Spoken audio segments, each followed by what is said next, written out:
What ever কার দোষ কি দোষ আমরা লেটস নট ইয়েতে ঘটনা ঘটেছে আমরা অ্যাকসেপ্ট করতেছি, উই আর অ্যাড্রেসিং ইট। এই তাড়াহুড়া করে কোনো একটা ইভেন্ট করার আনন্দ থেকে যে অপকর্মগুলো হয় সেগুলো আমাদের বোর্ডকে আরো বেশি ভোগায়। ওই রুলস আছে কিনা বিপিএল যে এই ধরনের অবশ্যই আছে ফায়ার ইয়েতে। আমরা এটার ইয়েতে আপনারা জানেন যে আমরা কিন্তু তাদের কবে জানি ডাকা হচ্ছে অল ফ্র্যাঞ্চাইজ, যাতে এরকম সিচুয়েশন একটা তো হয়ে গেছে, হোয়াট এভার কার দোষ কি দোষ আমরা লেটস নট ইয়েতে ঘটনা ঘটেছে আমরা অ্যাকসেপ্ট করতেছি, উই আর অ্যাড্রেসিং ইট। সে তার পরিপ্রেক্ষিতে করছি কারণ আমরা কন্ট্রাকচুয়ালি যেটা আপনি বললেন, হ্যাঁ এটার পরিপ্রেক্ষিতে আমাদের যে পত্র দেওয়া দরকার সেই পত্রগুলো দেওয়া হয়েছে। কন্ট্রাকচুয়াল অব্লিগেশনগুলো তারা যেন মিট করে, সেটার জন্য যেভাবে এটাকে হ্যান্ডেল করা দরকার আমরা সেই সব কার্যক্রমগুলো করছি এবং আগামী 48 ঘন্টার মধ্যে সেই কার্যক্রমগুলো চলমান থাকবে। আপনি কি আশাবাদী যে ফাল্গুনের ক্রিকেটার সামনে শুরু হবে, মানে আপনাকে তাদের কথা বলবেন কি তাদের মেয়েদের দাবিটা আপনারা মেনে নিয়েছেন?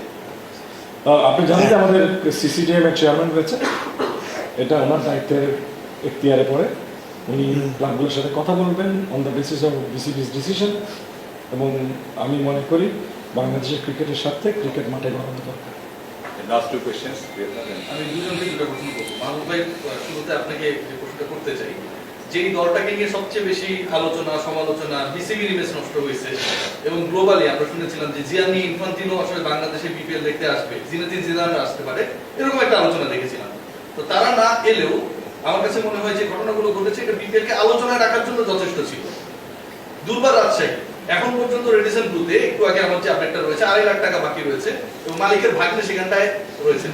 এই দলটাকে ফ্র্যাঞ্চাইজি করার ক্ষেত্রে আপনাদের কি রোল ছিল? আপনি তো গভর্নিং কাউন্সিলের মেম্বার, আপনি কি জানতেন এই ব্যাপারে যে এরকম একটা ফ্র্যাঞ্চাইজিকে এখানটায় আনা হচ্ছে এবং তাদের ইয়ারলি ট্রানজাকশন সম্পর্কে আপনি জানতেন কিনা? এত বড় একটা আসলে জায়গা দেয়। ভেরি ক্লিয়ারলি বলি, আমরা আমাদের মতবাদটা বোর্ডে দিয়েছি এবং ক্লিয়ার মতবাদ দিয়েছি, যাদেরকে এই প্রক্রিয়াটা বেশ আগেই শুরু হয়েছিল এবং পরবর্তীতে যেভাবে ডিসিশনগুলো হয়েছে। আপনি ছিলেন এই প্রক্রিয়ার মধ্যে? সর্বপ্রক্রিয়া ছিলাম না, স্বাভাবিকভাবে ছিলাম না, এবং এটা যে আমাদের ভাবমূর্তিকে ভালো করেনি এটা আমরা সকলেই উপলব্ধি করি।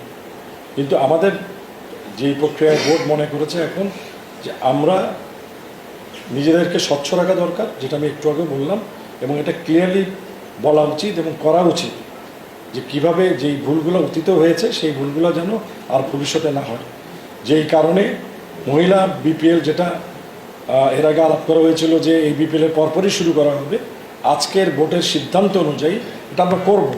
কিন্তু এই তাড়াহুড়া করে কোনো একটা ইভেন্ট করার আনন্দ থেকে যে অপকর্মগুলো হয় সেগুলো আমাদের বোর্ডকে আরো বেশি ভোগায়। জি, আপনি স্বচ্ছ রাখার কথা বলছেন মিঠু ভাই, স্বচ্ছ রাখার কথা বলা হচ্ছে বিপিএল ম্যানেজমেন্ট কমিটি নামে একটা কমিটি আছে গভর্নিং কাউন্সিলের বাইরে, এবং এই কমিটিটা এই মুহূর্তে আমার কাছে আছে। ফারুক আহমেদের সিগনেচার করা 11 জন মেম্বার রয়েছে। তো এই 11 জন মেম্বারের মধ্যে প্রথম 6 জনকে আমি চিনতে পারছি। এরপরে যারা রয়েছেন এখানটা একজনের নাম রয়েছেন হুসাইন জুবায়ের, একজন রয়েছেন আমজাদ হুসাইন।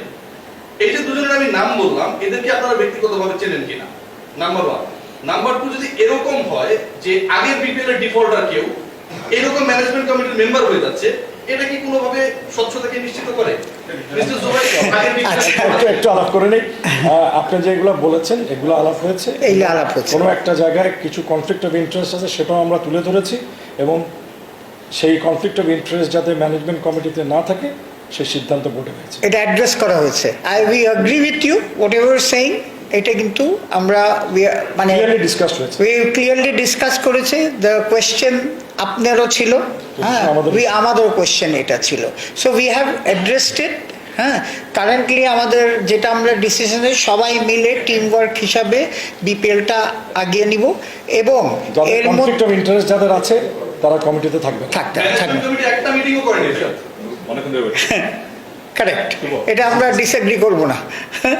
মাহবুব ভাই আর মিঠু ভাই প্রশ্ন, বিকেলে বেশ কিছু ম্যাচ নিয়ে আলোচনা হচ্ছে, ফিক্সিং এর নিয়ে আলোচনা হচ্ছে, অনেক ক্রিকেটের অভিযোগ করেছে আমাদের কাছে খতিয়ে দেখার জন্য।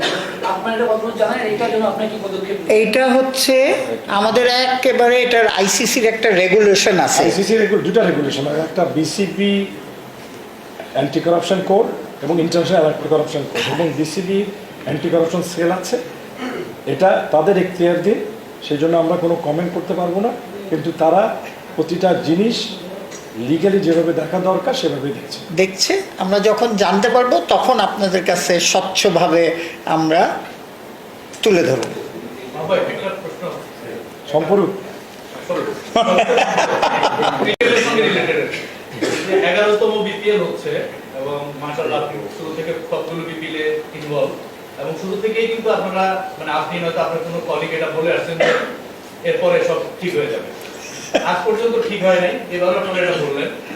আপনি আজকে বললেন যে আপনারা অ্যাড্রেস করছেন, টুর্নামেন্টটা অলমোস্ট লাস্ট পেজে চলে আসছে, এখন আপনারা অ্যাড্রেস করার পর্যায়ে আছেন। এখন পর্যন্ত কেন অ্যাড্রেস করেনি? আপনাদের সঙ্গে তো ফ্র্যাঞ্চাইজিগুলোর চুক্তি আছে, সেই চুক্তি অনুযায়ী স্টেপ বাই স্টেপ তাদের টাকা দিতে হবে, টার্মস এন্ড কন্ডিশন ফুলফিল না করলে কি ব্যবস্থা নেওয়া যায় সেটা ক্লিয়ারলি উল্লেখ আছে। তাহলে এই শেষে এসে কেন আপনারা শেষটা ভালো হবে বা আগামীতে ভালো হবে এই আশাটা করছেন? আপনারা কেন অ্যাকশনে যান না শুরু থেকে?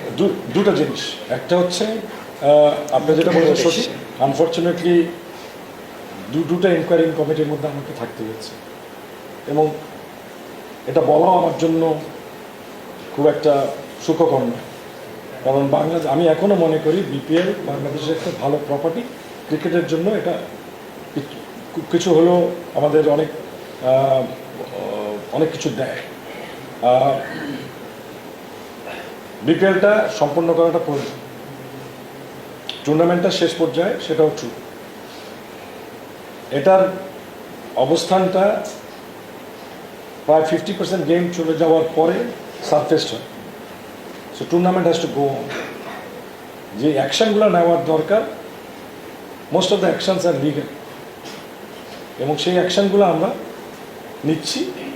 যদি না নিয়ে থাকে, আজকে যারা এই কাজগুলো করেন তাদেরকে নির্দেশনা দেওয়া হয়েছে কী কী করতে হবে। বিসিবির তরফ থেকে কিছু কিছু জায়গায় আমি বলবো শর্টফল আছে, হয়তো একটু সচেতন হলে এগুলো হতো না। আমার মনে হয় আমাদের হাত তুলে বলতে হবে যে কোথায় আমাদের ভুল আছে, এবং যেন এটা না করি, এবং এটা করার জন্য আমাদের আরো বলিষ্ঠ হতে হবে। Last question, Jyoti. ভাই, একজন স্ট্যান্ডিং কমিটিতে একজন একাধিক দায়িত্ব, এক দুই কিছু পদ অবশ্যই হয়ে আছে। এইগুলো কি পূরণ করার কোনো নির্বাচনের মাধ্যমে কোনোভাবে পূরণ করার কোনো আলোচনা কি হয়েছে? আলোচনা হয়েছে, আলোচনা আপনার যাচ্ছেন আলোচনা হয়েছে কিনা? আমি বলেছি আলোচনা হয়েছে। কি আলোচনা হয়েছে? স্বাভাবিকভাবেই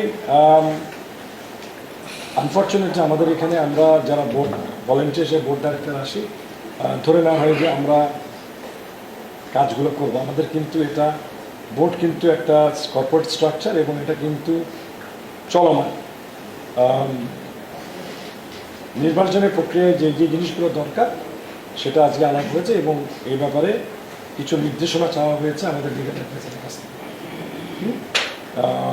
সেই নির্দেশনাগুলো যদি আসে তারপরে বোর্ড সিদ্ধান্ত নেবে। ওকে, ধন্যবাদ।